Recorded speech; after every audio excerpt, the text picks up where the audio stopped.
Hello everybody and welcome to a tutorial on how to make a Watanabe Pivotal Mod. For those of you who are not familiar what this mod is taking a railed seat, the KHE Watanabe. This is a revamped version of the Watanabe made by Autum bikes. This is available at Flatland Fuel, as well as the pivotal that you will need to mount to the base. Basically, the goal of this is to remove the rails in the seat, because originally this is a railed seat. Here's where the rails used to be. To take these rails out and then mount a pivotal base with the pivotal bolt to the seat using some bolts and some screws. And yeah, basically the goal is to remove those rails and to make the seat lighter. This is a very popular flatland seat, so there's never been a pivotal version of this seat, so a lot of riders have taken their DIY skills and made a custom mount off of an old pivotal seat. Basically taking an old pivotal seat, gutting it, drilling some holes, and then mounting it. So what you're going to need to make this seat is two different seats. First seat is the Autum bike seat, which is the railed seat that you saw earlier.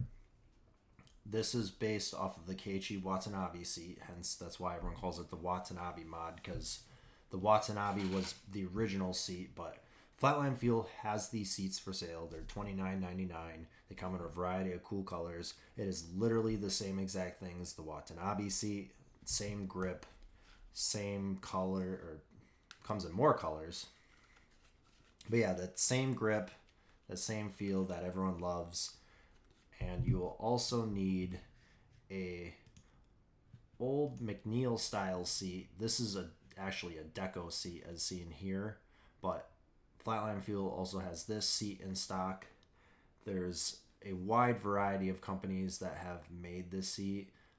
Colony has made this seat. Deco has made this seat. Flatland Fuel has one called Infinity, which I believe is their budget house brand.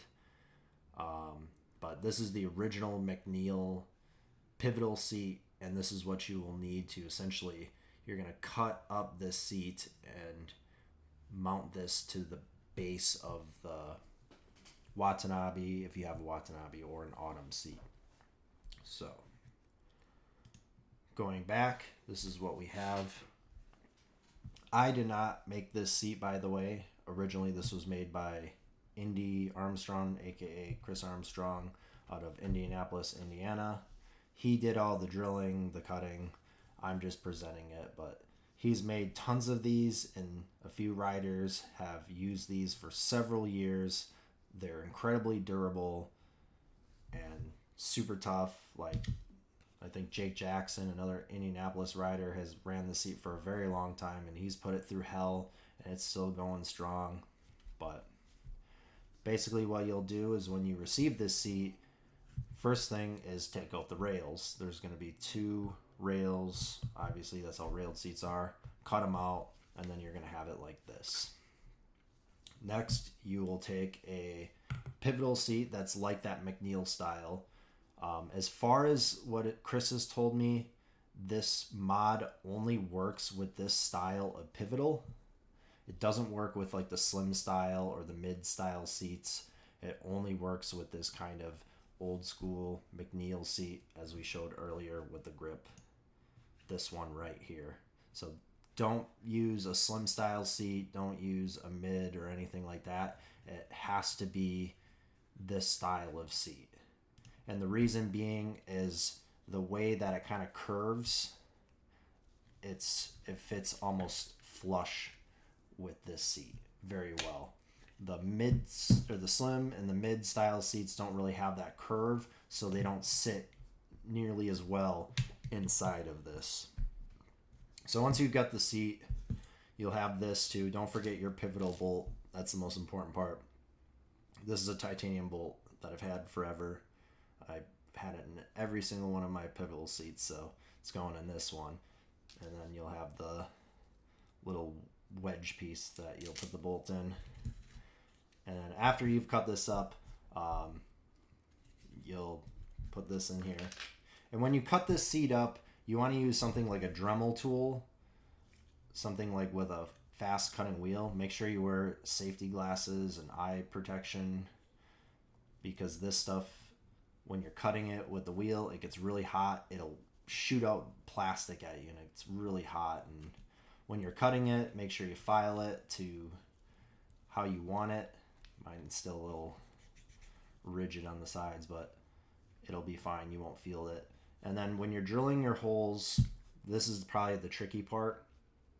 Drilling the holes is the most important part that you don't want to mess up on, because if you drill your holes wrong and then you mess this up, you've wasted a seat, and then you've kind of, like, let's say you've kind of angled it wrong, it's going to be a pain and it might not work.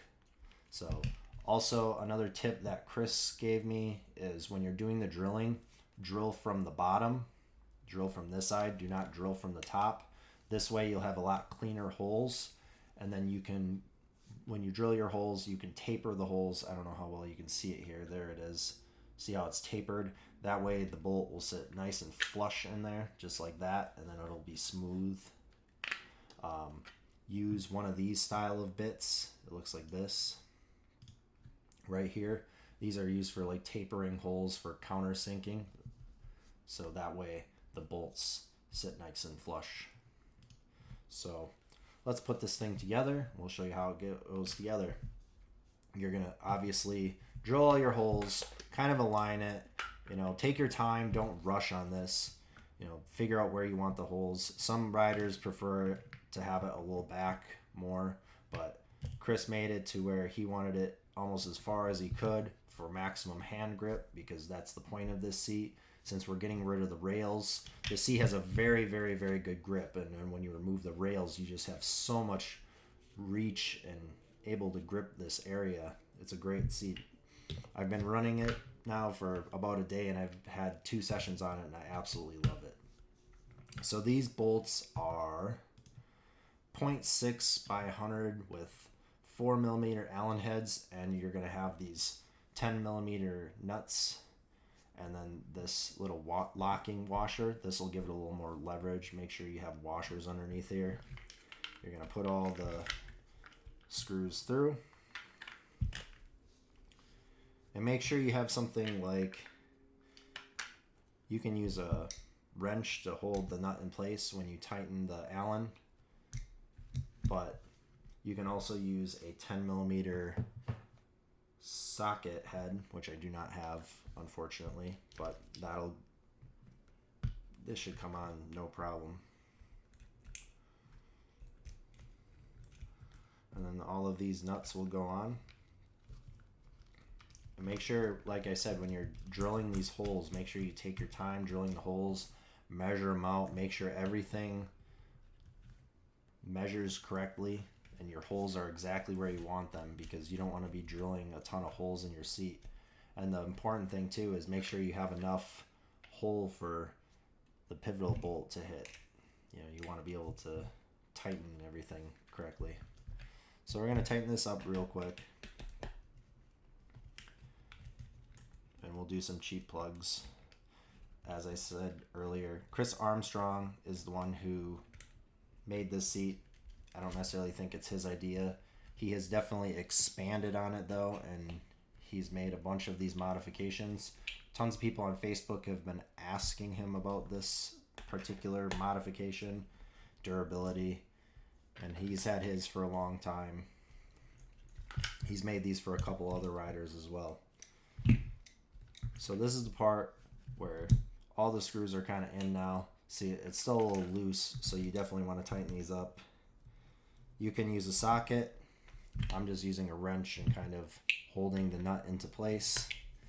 You probably don't want to over tighten these. You may crack the seat, but as you can tell, I'm cranking this on pretty tight right now, and it's definitely going on there. That pivotal base, you definitely want to leave a little bit of that plastic too. So have a little bit of the plastic on the side so it's not too thin, so you can avoid cracking it. You want to be able to get these nice and tight. As far as I know, Chris has said his has never came loose riding as well. There's also been suggestions to put an adhesive, some sort of bonding between like the two plastics between the two. I don't know how much that is necessary, but if you're worried about it, you could add some sort of glue, or I believe there's some types of epoxy that you can use as well. So continue tightening this up. And it's pretty straightforward. But the number one thing is keeping your holes, when you're making this, keeping your holes centered and adjusted.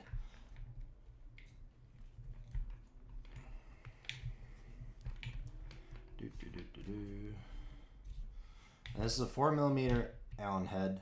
I'm just using one of these Park Tool Allens, 4mm. Metric like the rest of the world is. But you can get these types of screws at like pretty much any hardware store should have these. They don't cost very much. You just ask for this specific size. It's in the lower left hand corner there. Ask for that size. Someone should be able to help you. Tighten that up. Super easy. Super clean setup. There it goes. Nice and tight now. There's the bolt. And here's a pivotal post. This isn't the one on my bike, but this is strictly for demonstration. You can see that right there. Most pivotal bolts are either 5 or 6. This one is a 6. Tighten that up. And the benefits for this post too, this combo and modification, is weight. This seat is ultra light. It's super light because it's basically the Autum seat or the Watanabe without the rails, and then it basically has a small pivotal base, which already doesn't weigh a lot too. It's plastic, and the bolts that you use to mount it to the seat don't weigh too much either. And there you go. There's your Watanabe custom pivotal mod. Pretty straightforward. And yeah, let Chris Armstrong or even myself know if you have any questions. We can help you out. But thanks for watching, and good luck with your modifications.